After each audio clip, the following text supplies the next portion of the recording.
Speak nice and loud.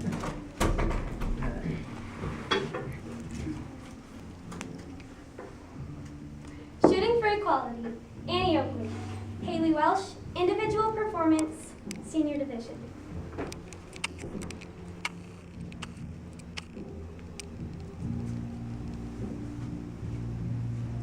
Welcome, and thank you for coming to the Garst Museum. Originally built in 1852, it pays great tribute to the Treaty of Greenville, Native American culture, and Loa Thomas. However, we take great pride in representing Mrs. Phoebe Ann Moses. Can anybody tell me who she is? Anyone? No? Okay. Phoebe Ann Moses, or also known as Annie Oakley, helped lay the foundation for women's equality in the late 1800s, known for her quick wit and her spot-on sharpshooting skills. Annie Oakley was an incredible markswoman, legend, tomboy, and sharpshooter who performed for many years on Buffalo Bill's Wild West show. Annie Oakley wasn't afraid to be part of sharpshooting, which had previously been a man's sport, encouraged many women to join the Spanish-American War, and helped others become independent.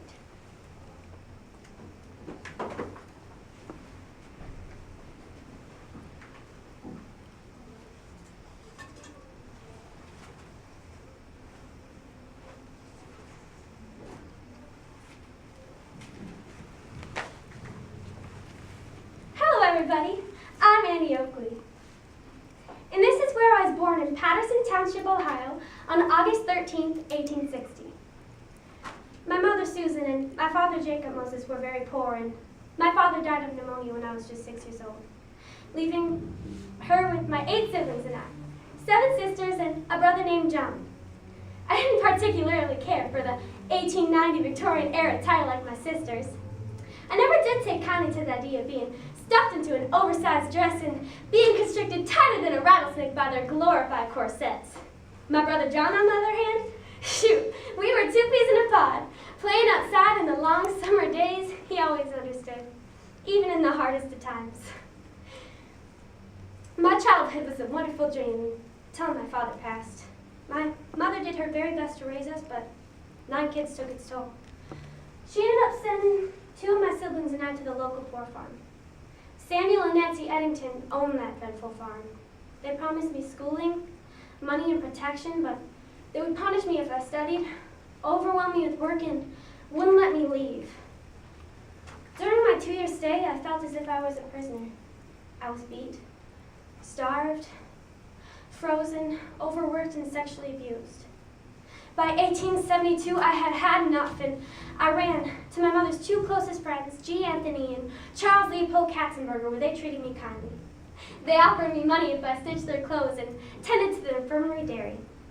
Thanks to the Katzenbergers, by 1875, I had saved up enough money to return to my mother's and propose a deal. I would hunt and bring in small game, and in return, the Katzenbergers would allow my mother, my siblings, and I to reside in our own home by paying the rent. The Katzenbergers accepted my offer, and little by little I began to pay off the $200 home.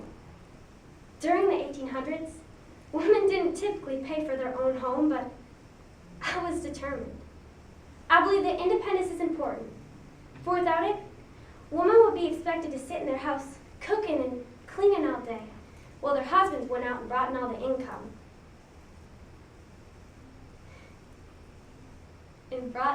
the income. God intended women to be outside as well as men, and they do not know what they are missing when they stay cooped up in the house all day. Later that year, the Katzenbergers told a sharpshooting competition in Greenville, Ohio, that they thought I would prevail at. My biggest opponent will be 30-year-old Irishman Mr. Frank Butler, famously known as the champion marksman. I accepted his offer of $100 to anyone that could outshoot him, and upon arrival meeting Mr. Butler, he took one look at me and threw his head back and laughed uncontrollably. For how dare a 15-year-old girl challenge the champion marksman to a shootout? After enduring 25 rounds, Mr. Butler had missed his shot.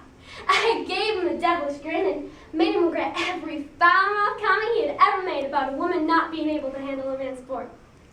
And with that, I pointed, aimed, and bang! Shot the target point blank. Why, I thought Mr. Butler was about to lose his lunch, for it was his first defeat, and by a 15-year-old girl. But True to his word, he awarded me with $100, and later I recall him saying, "Well, I almost dropped dead when I saw a little slim girl in a short dress step out to the mark with me." Frank and I quickly fell in love and got married a week after the competition. After word broke out about my winnings, I began to break through more of the stereotypical role of being a woman, and I shocked many with what I was able to accomplish. Mr. Butler had been performing with John Graham in an act they called America's Own Rifle Team and Champion All-Around Shots. When Graham fell ill, Butler needed a partner to replace him, and he turned to none other but myself. Butler and I were the new Butler and Graham, and everybody loved our performances. I covered the performance aspects of our act, while Mr. Butler covered the business and partner aspects. Buffalo Bill Cody saw one of our entertaining acts in 1883, and he invited me to be part of the Buffalo Bill Cody's Wild West show. I didn't hesitate to accept.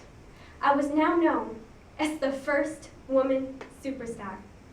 I stood by my independence theory and encouraged many other women to follow my way of life, for I felt they would never truly know happiness or be able to pursue their dreams like I did. Be able to pursue their dreams like I did.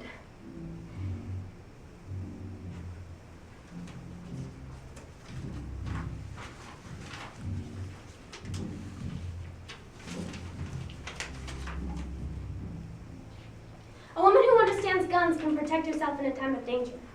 When I was younger, I felt that the only weapon women had was their tongues.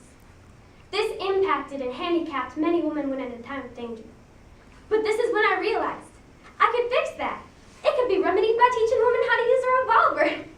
Later, I found that women weren't stepping up to sharpshooting because they were worried they would shoot themselves in the foot or be known for having bad aim. Aiming to steer women to become independent, I helped and encouraged many women to join the military.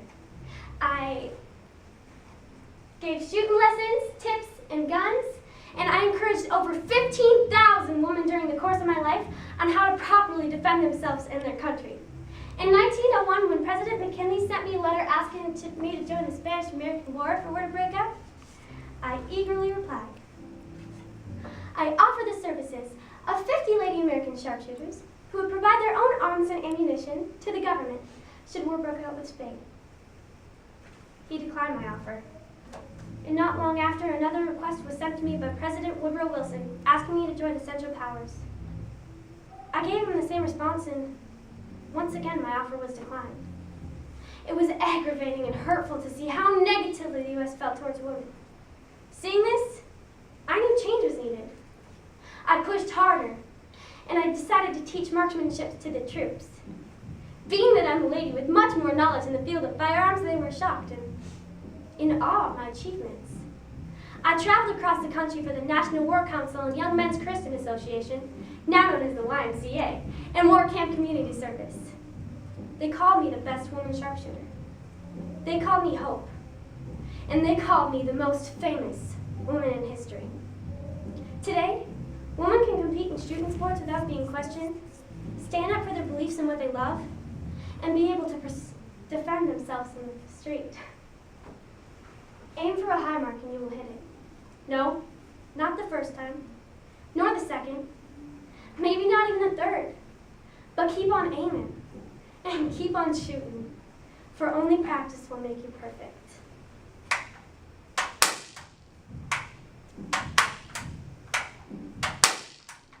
Thank you.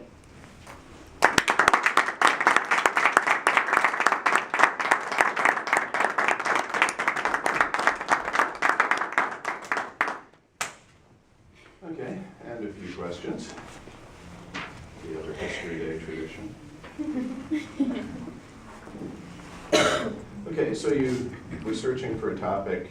Did you have any idea when you were looking that you were going to do a female topic or something dealing with firearms? I mean, I noticed you said you had some background in shooting there. Was that in the back of your mind, or was it kind of, wow, Annie Oakley? Well, I guess I got the Annie Oakley topic from, mounted shooting, but I guess I just knew that she did mounted shooting, and when I looked her up, I found out that she stood up for women's rights, so that's how I got led into